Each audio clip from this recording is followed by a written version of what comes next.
윤석열 대통령의 2박 3일 히로시마 방일 마지막 날인 오늘 한일 정상은 한국인 원폭 희생자 위령비 참배와 정상회담을 진행했고 서로의 결단을 높이 평가했습니다. 윤 대통령은 오늘 오후에는 G7 정상회의에 전격 참석한 우크라이나 젤렌스키 대통령과 회담합니다. 한미일 정상회담은 짧게 열립니다. 현지 취재기자 연결합니다. 박서경 기자. 네, 일본 히로시마입니다. 네, G7 정상회담 마지막 날인 오늘 이 핵심 일정들이 진행되고 있습니다. 우선 이 한일 정상의 행보부터 들어볼까요? 네, 제 뒤로 보이는 건물이 히로시마 원폭돔이고 그 주변으로 평화기념공원이 있습니다. 윤석열 대통령과 기시다 후미오 일본 총리는 오늘 아침 기념공원 안에 있는 한국인 원폭 희생자 위령비를 공동 참배했습니다. 기시다 총리 부부가 윤 대통령 부부를 맞아서 인사를 했고 원폭 피해 동포들도 이 자리에 함께했습니다. 5분 정도 짧게 참배를 마친 한일 정상, 바로 국제회의장으로 자리를 옮겨서 2주 만에 다시 정상회담을 열었습니다. 양국 정상은 회담 모두 발언에서 공동 참배에 큰 의미를 부여했는데요. 직접 들어보겠습니다. 한국인 원폭 피해자에 대해 추모의 뜻을 전함과 동시에 평화로운 미래를 준비하기 위한 우리 총리님의 용기 있는 행동으로 기억될 것입니다.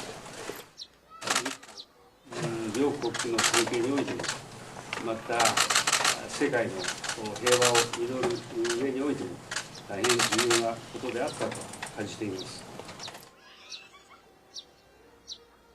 그동안 두 정상이 과거사 문제 해결에 대해 말로만 해왔다면 이번에는 직접 실천, 행동했다는 큰 의미가 있다면서 대통령실은 양국 정상이 미래지향적 의지로 낙관적인 전망을 가지고 있다고 설명했습니다.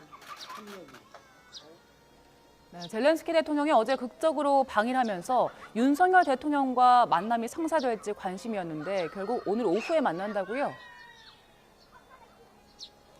네, 윤 대통령은 깜짝 방일로 시선을 모았던 우크라이나 젤렌스키 대통령의 요청으로 오늘 오후 정상회담을 하기로 했습니다. 살상무기 이야기가 나올 가능성 등에 대해서 대통령실은 우크라이나가 거의 모든 나라에 대해 회담을 신청하고 있고 비슷한 이야기를 할 거로 보인다며 우리는 우리의 주관과 원칙에 따라서 이야기를 하겠다고 답했습니다. 이어 한국의 경우 인도적 지원이라고는 하지만 포괄적 지원으로 볼 수 있다면서 전쟁 수행뿐 아니라 전후 처리 과정, 국제법의 모든 과정에서도 주도적인 역할을 하겠다는 입장이라고 부연했습니다. 젤렌스키 대통령과는 첫 면담이지만 윤 대통령은 지난 16일 우크라이나 특사 자격으로 방한했던 올레나 젤렌스카 여사와 만난 적이 있었습니다. 젤렌스카 여사는 당시 비살상 무기 지원과 재건 참여를 요청했고 윤 대통령은 나토 회원국 그리고 국제사회와 긴밀히 공조해서 지원하겠다고 약속했습니다. 윤 대통령은 오늘 G7 정상회의 확대 세션에도 참석하는데요.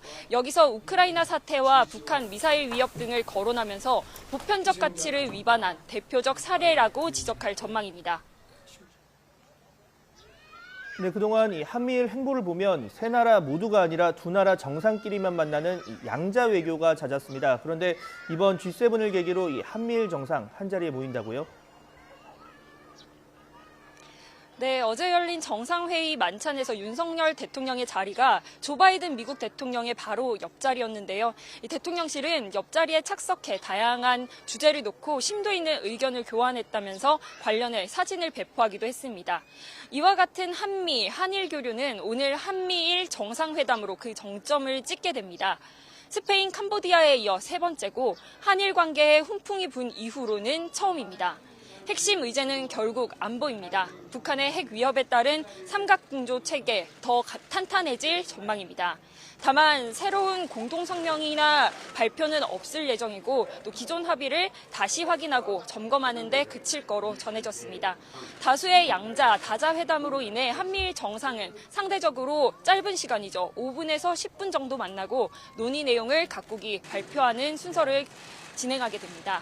시간으로 볼 땐 회동 수준에 그칠 것으로 보이는데 미리 사전에 의제가 조율됐던 만큼 회담 성격으로 봐도 무방한 것으로 전해졌습니다. 지금까지 일본 히로시마에서 YTN 박서경입니다.